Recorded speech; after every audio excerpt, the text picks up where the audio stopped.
مساء الخير. أنا الدكتور حسن يحيى عادل بيلتو الشيشاني من الأردن، أكاديمي ومحاضر في الجامعات الأردنية، الجامعة الأردنية، جامعة الأميرة سمية، جامعة جرش. أعمل شهادة دكتوراه، تخصص تاريخ حديث معاصر. ناشط في قضايا اللجوء الإنساني والتهجير القسري للشعوب. اليوم بدنا نتكلم شوية ما يتعلق بموضوع الشأن الشيشاني وقضايا التهجير الشيشاني اللي حصل منذ بداية الاحتلال الروسي للقوقاز أو للقفقاز. راح نعطي فكرة عامة بشكل عام في مقدمة الفقرة هاي عن موضوع بدايات الاحتلال الروسي للقوقاز أو القفقاز، وبالتالي أحب أعرف تقريبا تواجد أو حدود القفقاسيين أو القوقازيين أو القوميات القوقازية اللي هي تمتد من بحر قزوين إلى البحر الأسود. فيها ما يزيد عن 18 قومية قفقاسية. احنا اليوم راح نتكلم عن الشعب الشيشاني والتهجير القسري واللجوء الإنساني اللي عم بيصير بشكل عام لحقوق الإنسان في العالم. لكن بدنا نحكي أول شيء بالمقدمة ما يتعلق بالاحتلال الروسي للقفقاز. الاحتلال الروسي بدأت واستمرت قرابة 4 قرون في المناطق القفقاسية أو القوقازية بالاحتلال الروسي. تقع الشيشان في السفوح الشمالية لجبال القوقاز، والشيشان ترجع معظم الروايات التاريخية أصول الشيشان إلى شعوب ناخ اللي عاشوا في القوقاز، وبالتالي تتمتع بلغة خاصة وهي تعتبر من أقدم اللغات القديمة، وتعتمد في الجامعات البريطانية عند التقدم لدراسة اللغات. استخدم الشيشان الأبجدية العربية في الكتابة الشيشانية حتى حظرها السوفيات عام 1924 ليتم استبدالها بالأبجدية السريالية. من أهم الحرف هي الزراعة، تربية الأغنام، الماشية، صناعة السجاد، الأقمشة والحرف الشعبية، أيضا المعادن كالحديد والنحاس والفضة. انتشر الإسلام في الشيشان. بداية الشيشان كانوا وثنيين في عصور ما قبل التاريخ، وانتشر الإسلام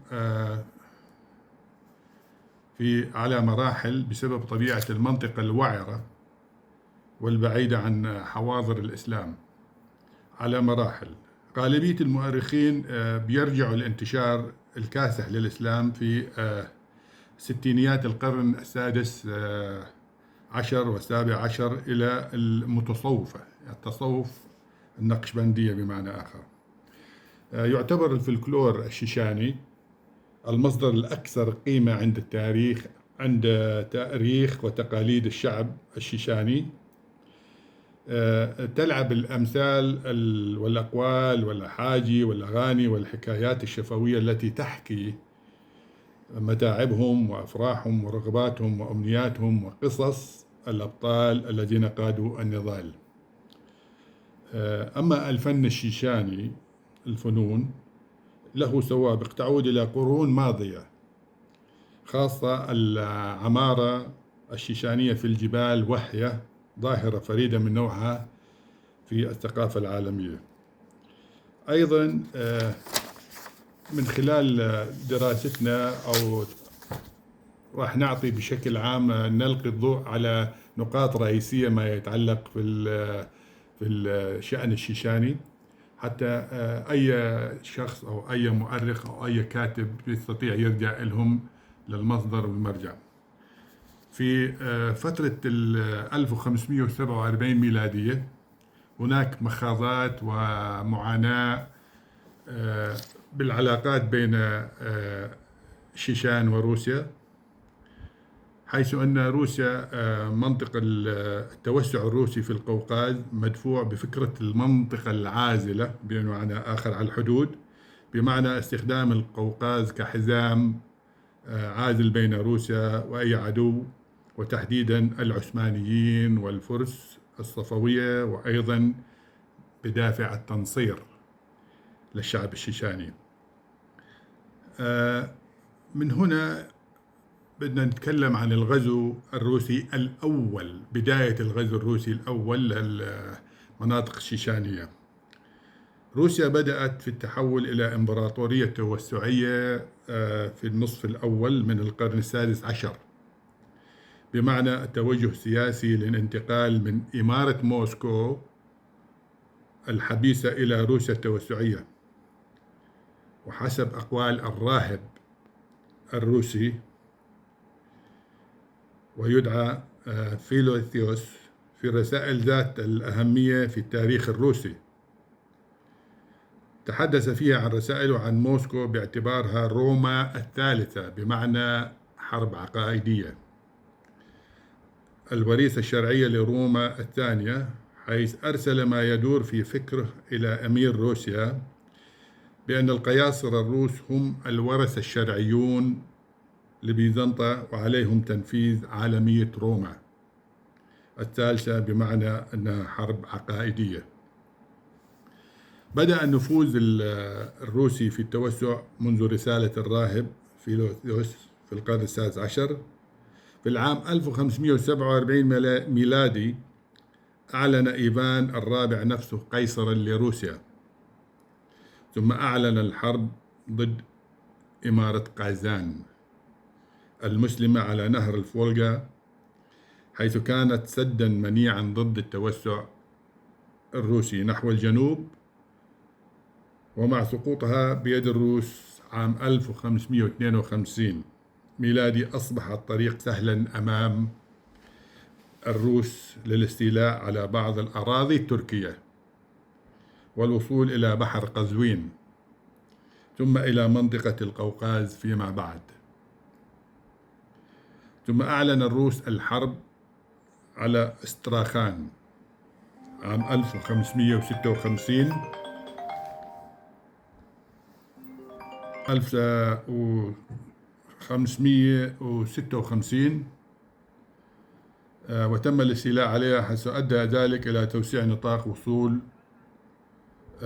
موسكو إلى بحر قزوين وسواحل بلاد فارس وآسيا الوسطى. وبسبب ذلك تحول نهر الفولغا إلى نهر روسي، وأصبح بوابة الروس إلى مناطق آسيا الداخلية، وقاموا ببناء القلاع.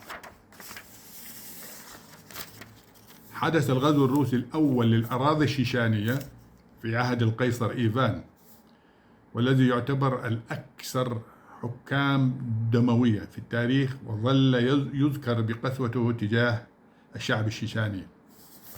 جرت محاولة أخرى على الأراضي الشيشانية عام 1604 في عهد القيصر بوريس غودنوف.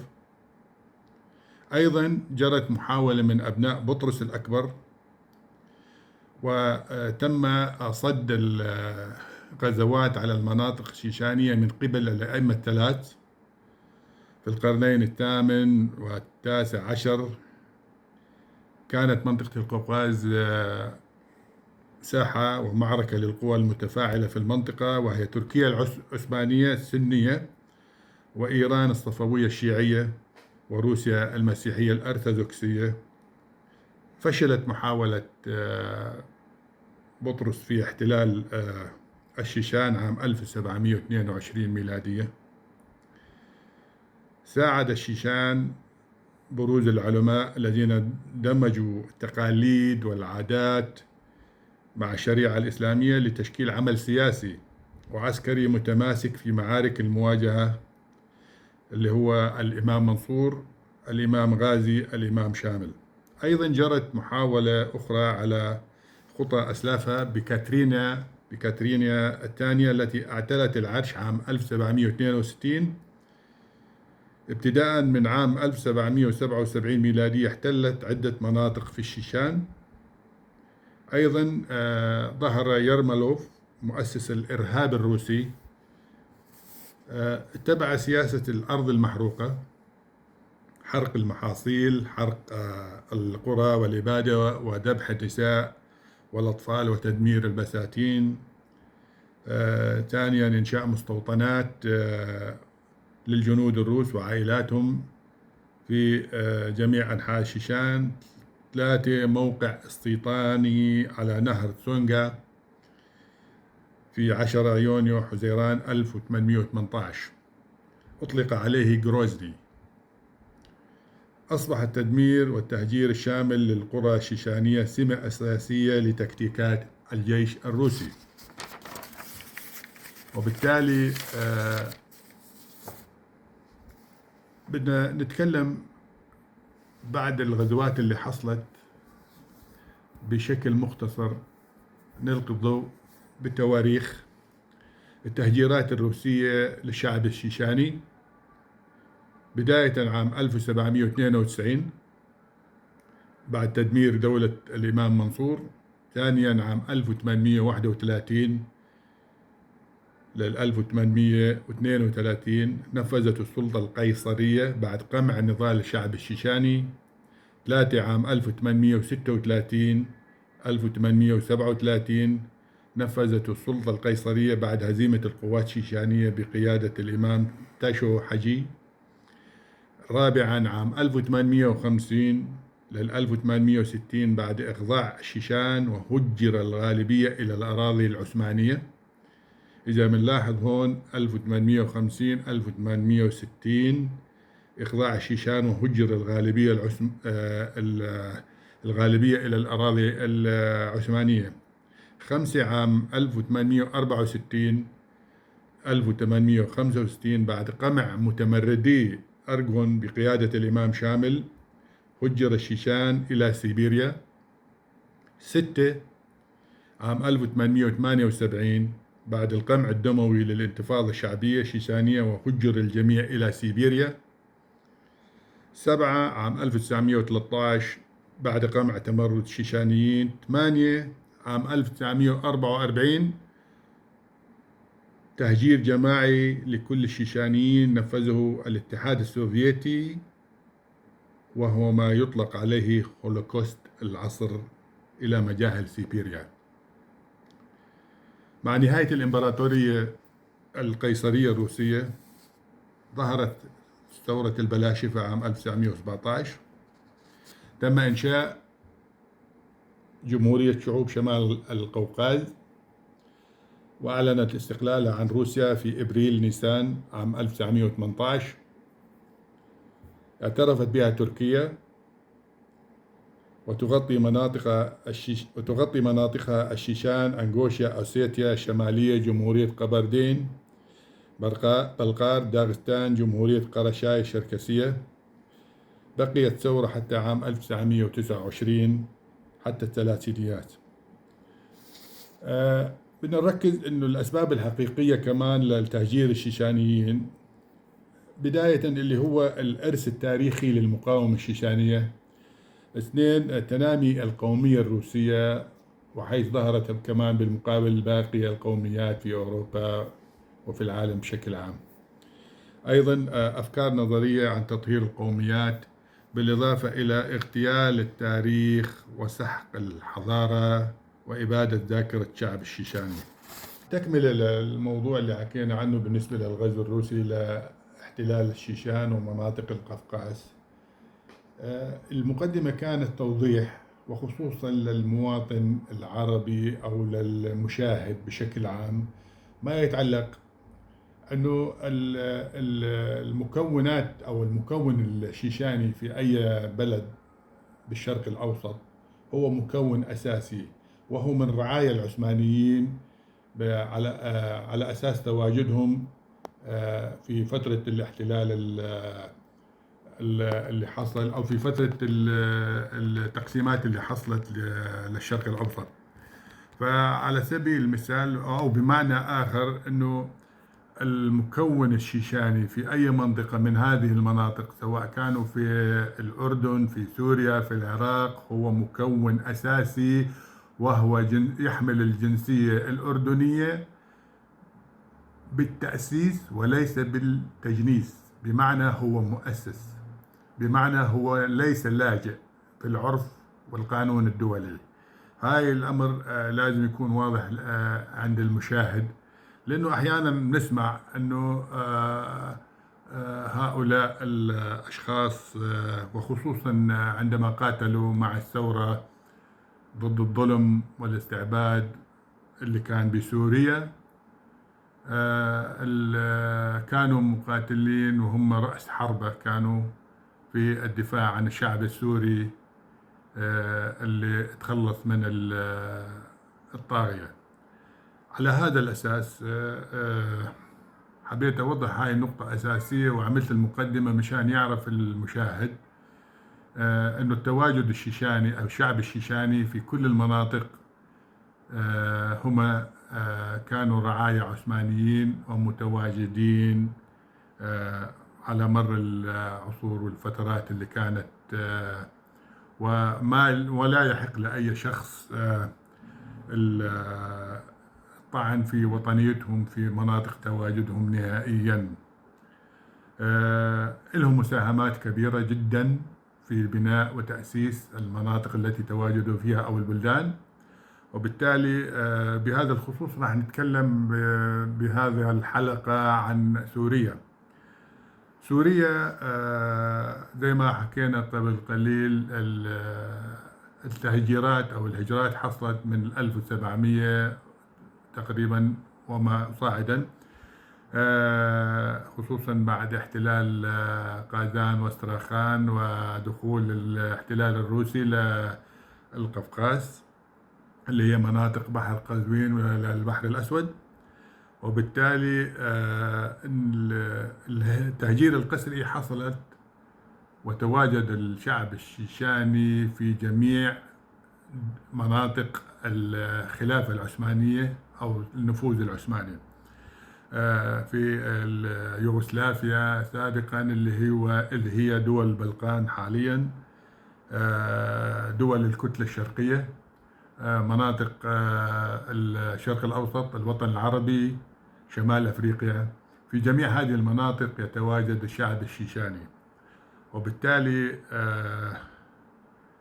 بداية نتكلم تواجدهم في سوريا. سوريا الشعب الشيشاني أو المواطن الشيشاني في السوري بمعنى آخر في سوريا عمل على تأسيس ما يزيد عن أكثر من 13 مدينة وقرية. أكثر فترة الحملات التهجير اللي حصلت، وبالذات في عام 1840 تم برعاية الدولة العثمانية إسكانهم بمناطق أو على منابع نهر الخابور على امتداد النهر لغاية العراق، وبالتالي في مناطق حلب ودمشق والقنيطرة. وبالتالي عملوا على تأسيس وبناء، ساهموا على تأسيس وبناء الدولة السورية. في فترة ما قبل 1947 عدد الجنود السوريين لا يتجاوز أو يتجاوز 900 شخص فقط لا غير، 900 جندي. 16% من عدد الجنود كانوا من المكون الشيشاني والشركسي في تلك الفترة، ساهموا في الدفاع عن سوريا، قدموا تضحيات وشهداء بالدفاع عن الأراضي السورية، قدموا الكثير، انتماءاتهم للأرض اللي يعيشوا بها. وبالتالي من المناطق اللي تم تأسيسها من قبل الشيشان بفترة 1864 هي راس العين، تم تأسيسها من المهاجرين شيشان مثلا في سجلات المدنية السورية النفوس 12 خانة وفق السجلات مسجلة باسم عائلة حاج محمد الشيشانية حتى الآن وما زالت. أيضا منطقة الحمم محيط مدينة الحسكة على امتداد نهر الخابور. أيضا استلموا مواقع ومناصب في المناطق تواجدهم، على سبيل المثال في محافظة الحسكة، ومنهم نقيب المحامين عبد العزيز جاويش، ومسؤول دائرة المياه في رأس العين أيمن تمرخان، والقاضي أحمد طنبول في محكمة المدينة. أيضا أول رئيس لمجلس بلدية رأس العين هو المرحوم المحامي داوود الرزة من الشيشان. أيضا مزاحم الرزة، ورياض عبد الله إبراهيم، داوود سليم بيك، من اللي استلموا مواقع خدماتية أو قيادية في مناطق تواجدهم. أيضا من القرى أو اللي ساهموا في تأسيس قرية دار دي في رأس العين في ستينيات من القرن التاسع عشر. أيضا قرية سفح في الضفة اليسرى لنهر الخابور. أيضا قرى صغيرة مثل قارة، تل الرمان، موج بير، مساجيد، تل جاموس، أريشة، أبو حجار، الدادي، الأبرم، تل شام، المناشر، وتل خلف. مناطق أو قرى تم تأسيسها من قبل المهاجرين شيشان. أيضا الرقة عام 1905. خناصر محافظة حلب، محمد صلاح الدين الشيشاني من قرية دادي يورت أول مدير للمدرسة في الرقة. في سنة 1948 زي ما ذكرنا سابقا 16% من إجمالي الجيش السوري الذي كان عدده لا يزيد عن 900 جندي. تواجدوا أيضا في الجولان، مرج السلطان، القنيطرة، قدسية. وبالتالي في رأس العين عدد 14 قرية شيشانية وعدد قليل من الداغستان. ذكرنا السفح، الهاشمية، أم العصافير، المرندية، تل الكما، بير العربيك، أبو حجر، تل سنان، كاجو، تل الرمان، العريشة، وحليوة، مضيعة وحليوة. هاي المناطق كلها تم تأسيسها من قبل المهاجرين الشيشان. أيضا العائلات الشيشانية في سوريا: أقي، سلوي، أورشو، بيلتو، بحرشهو، توركو، حمزة، كورشلوي، خارشو، خور سلومي، داغستاني، توم، محمد داوود، عبد الحميد، دشني، زنداقي، أبو بكر، أحمد طالب، بي باتر، حاج إسماعيل، حاج شعيب، خير الدين، عبد القادر، عبد الله، غايتوقة، موسى، آتو، هاشم، زكوي، سلطان، شنرنو، شوفو، غلغاي، غمخوي، ويناخ، وبي، قاسم، غابتي، طه، أبو بكر، حاج حسين. العائلات الشيشانية شمال سوريا: أختا، جاويش، أبتي، كدة، ميرالي، دنكا، حاج محمد، سليمة، الإبراهيم، أسترخان، حاج حسن، شعبان، جاخوت، العمر، زكريا، بيرسا، العباس، الحكيم، أجدمير، كسري، دولي، عبد السلام، تمرخان، حسن بيك، الرزة. طبعا احنا اخذنا من المراجع والمصادر من سجل الهاتف، رجعنا يعني لمصادر ومراجع موثوقة يعني. وعلى هذا الأساس يعني توزع المهاجرين كمان في سوريا، زي ما ذكرنا براس العين، حلب، منبج، حماة، حمص، دمشق، القنيطرة، درعا، جولان، قدم السلطان. قدم السلطان التركي للمهاجرين أراضي زراعية على مرتفعات الجولان. أيضا أضافت الفرنسية أناكولا أن السلطات العثمانية سمحت للمهاجرين بالدخول إلى المناطق القنيطرة، المركز الرئيسي لمهاجرين القفقاز. وبالتالي أسست أو تم تأسيس مراكز بشرية سكانية مثل الصرمان في منطقة القنيطرة، بريقة، بير عجم، جويزة، الحميدية، الخشنية، الفحام، سنديانة. أيضا وفقا لمصادر أخرى استقر أوائل مهاجري شمال القفقاز في المنطقة في عام 1873 ووصلوا إلى القنيطرة في عام 1873، وفيما بعد أسسوا هذه القرى اللي ذكرناها. وبهاي الحلقة حبينا نختم ما يتعلق في موضوع الشيشان في سوريا، ولاحقا راح يكون لنا حلقات أخرى ما يتعلق شيشان في العراق، في الأردن، في لبنان، في شمال أفريقيا، وفي دول البلقان، وفي دول الكتلة الشرقية. وإن شاء الله سيصدر قريبا موسوعة يتعلق في هذا الشأن. وشكرا لكم.